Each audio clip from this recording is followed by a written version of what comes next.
മനുഷ്യവിസർജ്യം വരെ എടുക്കാൻ തയ്യാറായിട്ടുള്ള കുറച്ച് ആളുകൾ. പലരുടെയും വരുമാനമാണെങ്കിലോ 10 രൂപ മുതൽ തുടങ്ങുന്നു. ജാതി അധിക്ഷേപവും തൊട്ടുകൂടായ്മയും വേറെ. Manual scavenging.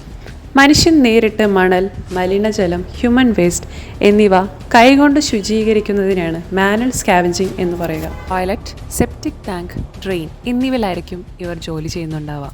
ഇതിൻ്റെ നിയമനമാണെങ്കിലോ പലപ്പോഴും ജാതി വ്യവസ്ഥ അനുസരിച്ച്. Prohibition of Employment as Manual Scavengers and their Rehabilitation Act. ഇത് പ്രകാരം മാനുവൽ സ്കാവഞ്ചിങ് പൂർണ്ണമായിട്ടും നിരോധിച്ചിട്ടുണ്ട്.